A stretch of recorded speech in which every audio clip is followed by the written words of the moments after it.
Good morning and thank you very much.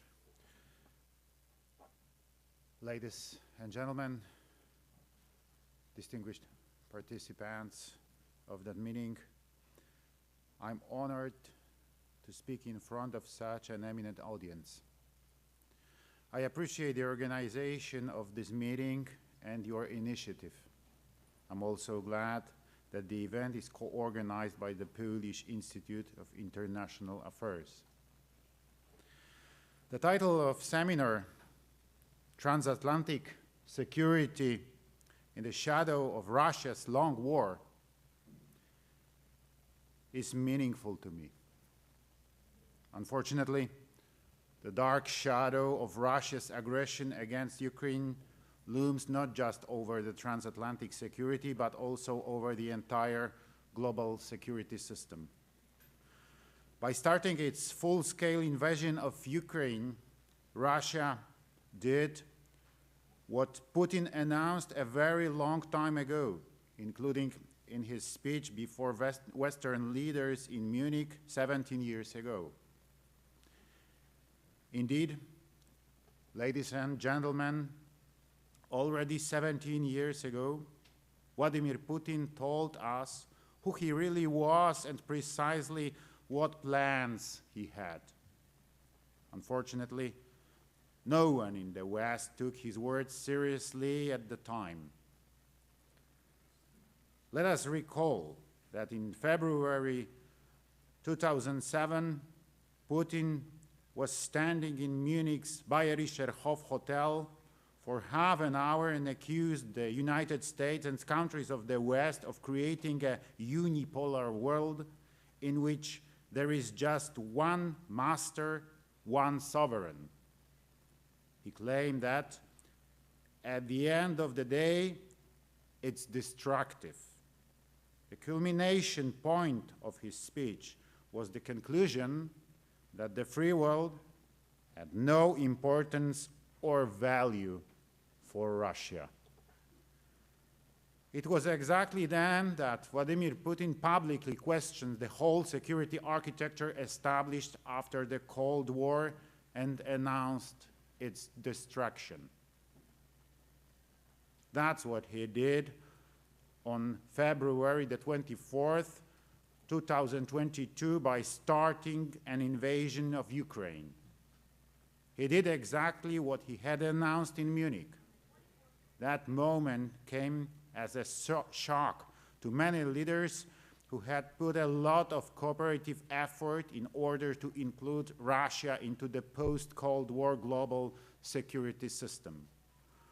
For years, Russia had not only been treated as a normal country, but much had been done to ensure that it holds an honorable place in the numerous international bodies that decide the future fate of the world. It is with very bitter satisfaction for me to say that Poland was not among the countries who were shocked. We had been warning and predicting such a scenario for many years. When Georgia was facing Russian aggression in 2008, the late Lech Kaczynski, then President of Poland, said prophetic words at the rally in Tbilisi. He said, "Today Georgia, tomorrow Ukraine, and the day after tomorrow the Baltic states, and later maybe it's time for my country, Poland." No one in the West listened to him. Today, his words are gaining relevance, and it's ever more often that we hear key politicians of the free world saying that the risk of a further imperial march toward countries on NATO's eastern flank, including especially Poland and the Baltic states, is growing.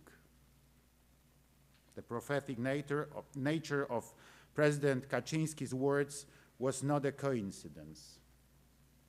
It resulted from very complex historical experiences of the Polish people. We know Russia very well, the mentality of its authorities and their modus operandi. Moscow imperialism was born in the 15th century and has not changed much since then. Russian imperialism at the time of Tsars in the Soviet era and today means the same thing. It has as at its core permanent expansion of the territory and at the cost of its neighbors in the West, South, and East, or possibly reducing them to serfdom and dominating them.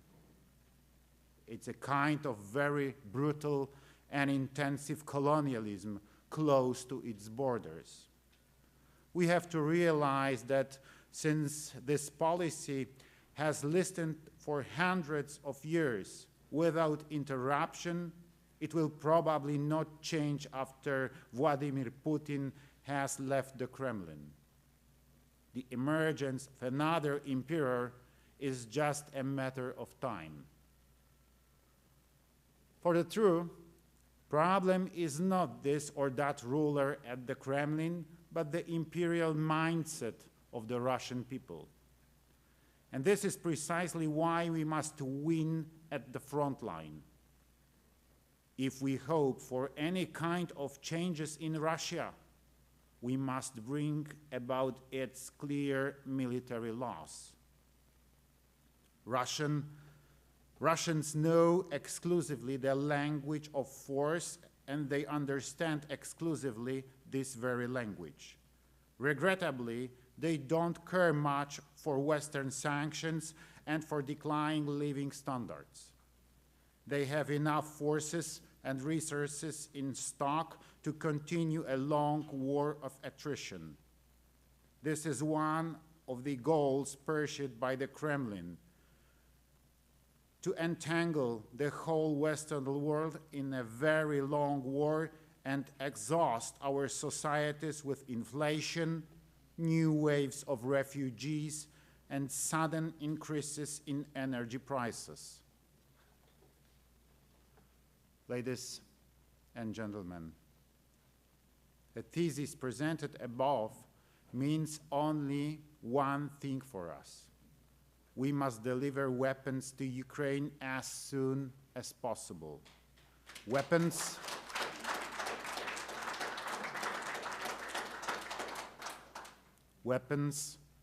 which will realistically allow to force Russian occupiers out of Ukrainian land. Furthermore, we must consistently and swiftly boost our forces and the military potential of NATO as a whole. This is the only efficient way of deterring Russia and of prevention. For Russia never attacks those who are strong.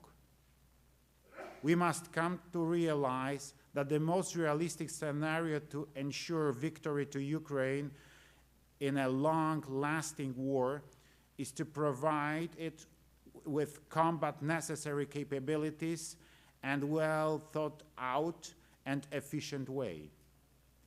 An appropriate industrial base is indispensable for that, also one connected with the production of arms and ammunition. The West has a lot of gaps to close in this respect.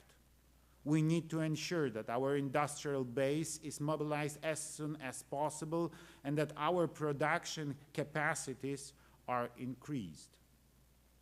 I think that the West has started to perform the operation of changing course in its geopolitical strategy. However, as is the case with the large vessels, such a movement takes time. Now, we must accelerate and develop an efficient strategy of action. In this context, the results of the upcoming anniversary NATO summit in Washington are going to be very important. The summit must clearly demonstrate the alliance's readiness to carry out collective defense. At the same time, it should produce a visible progress in the development of NATO-Ukraine relations. NATO should play a significantly bigger role in supporting Ukraine. We also expect the alliance to start working on creating a new strategy on Russia, one that will aim to contain it.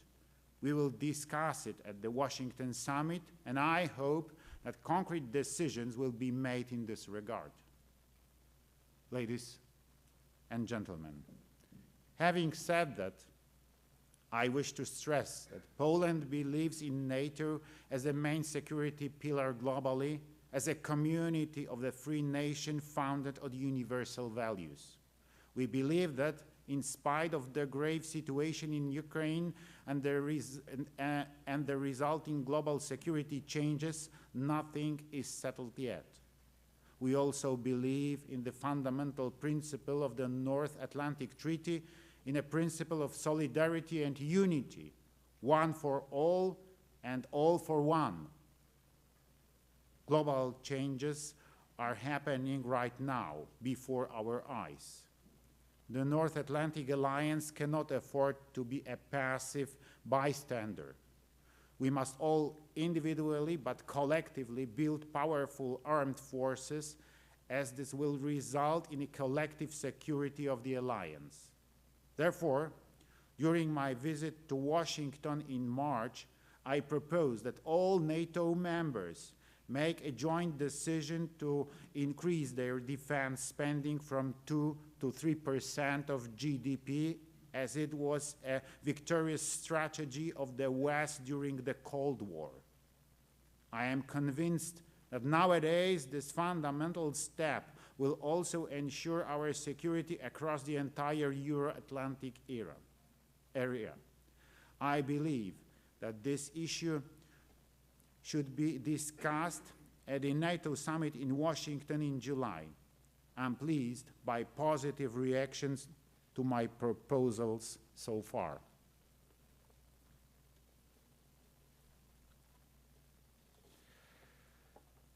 Let us remember that the Kremlin has switched its economy to the wartime mode, while the Middle East and the Pacific region are experiencing tensions. That is why today we must be bold and uncompromising. Poland, like few countries in the world, knows that security comes at a price, which is why it allocates more than 4% of GDP to maintaining and modernizing its armed forces. In 2014, alliance members pledged to raise their military spending to 2% of GDP. It was enough 10 years ago, but it's no longer enough today.